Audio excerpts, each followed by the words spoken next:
There you are. Just caught me doing my gardening.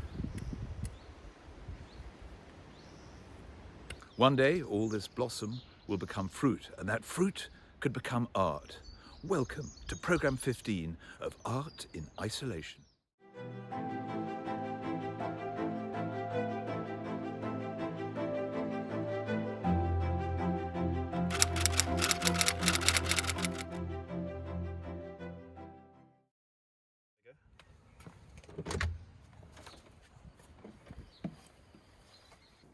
So this requires walking through the old barn into my office, the place that used to be, centuries ago, the pigsty.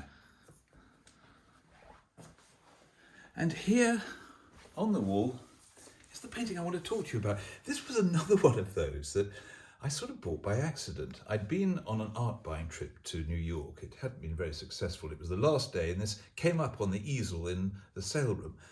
And I couldn't believe, looking at my catalogue, which was on my lap, that the date of this was 1779.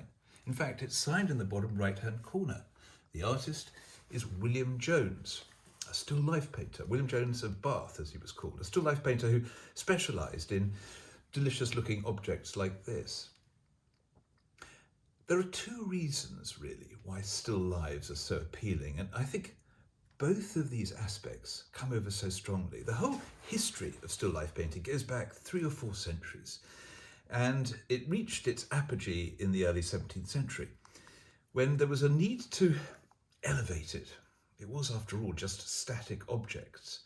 And there are two thought processes that go through the higher philosophical end of still life, both of which I think are evident here. I mean, the first is an opportunity, as shameless as it might sound, for the artist to show off what they can do with reflections, textures, surfaces. And what is so compelling about this is the reflection of the peach here on the right in the pewter plate. The reflection is almost stronger than the peach itself. And when taken in isolation, it's sort of proto-abstraction, particularly when it's set against the solemn black background. There's another peach here on the left, and what looks like a nectarine. But there is another current of thinking that goes through still lives, which I think you get very strongly here. It's also about the fugitive nature of life, about the transience of luxuries. Those two peaches are extremely desirable, rare and exotic things in 18th century England. They were only, at that date, grown in noblemen's greenhouses. So there was a sense in which this was something very special. But of course, all luxuries are transient. You can't take them with you, and they die as well if they're natural objects like fruit. And so it makes you ponder, makes you reflect for a moment on a sort of vanitas, on the passing of life and the passing of luxuries and opulence and all the things that we might hold up as the ultimate achievement. And one rather lovely touch of the human element in all of this is the little bite mark in the corner of the nectarine, reminding you of human presence. Just pause for a moment and try and let the still life work for you, as I suspect the artist wanted it to do.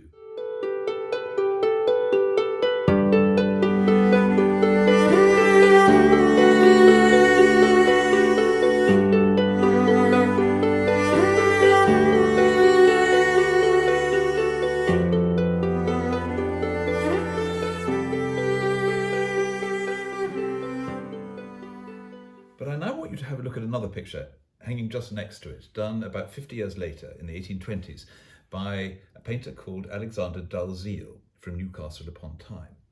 Now, it's a very different composition, and to my mind, it also shows the change in mood. Now, Dolle was clearly someone who loved fish, and of course, you can't blame him because the picturesque possibilities of the silvery, slimy skin, the wonderful iridescent colours are something to rejoice in if you can do it. He's quite a primitive artist, but nonetheless, look at the confidence with which he's done the side of that salmon. Juxtapose with the redness of the lobster. And then to the right of the lobster, the conger eel, curled up in the corner. And in the top left, other fish, I can't make them out, but coarse fish by the looks of it. And then beneath them, what looks like a pike. And in the background, just to sort of remind you that these are not alone, are the signs of human consumption. Salt, a glass of beer, a decanter, and a jug. To me, the whole idea of the still life that we've just seen has disappeared. I was given this picture, incidentally, as a bad debt by someone, and I was very happy to have it in a way, because even though it's possibly not the first type of picture I would choose, it's quite fun to have something quite so pictorial and literal in the house, because it does almost look like a sort of window display, doesn't it? And gone has the sort of semi-spiritual side of the still life, and it's been replaced by something that feels much more commodity rich. He's saying, look at all of this, eat and be merry, or cook and be merry. And it also has a sense of looking through into a sort of larder as well. Great fun to have a painting like this in the house. And it's surprising how many people say, what a wonderful picture that is. I don't think it's a great piece of art, but pictorially, in the same way that children's books communicate and tell you things, it's got a nice gutsy directness to it, and showing how the whole culture of still life and food and objects was moving really at quite a pace in the 19th century, and the restaurant culture and other things take over, and that soulful, philosophical, religious side has pretty well evaporated. So that's all from me today. You've had a blast of two-dimensional food. Thank you so much for all your wonderful comments. And there have been some really interesting observations about the pictures, and I'm intending to get back to you on some of those on Thursday, including one or two revelations. But in the meantime, stay well. And incidentally, if you manage to get the date of that picture of 1779, well done. That was a challenge.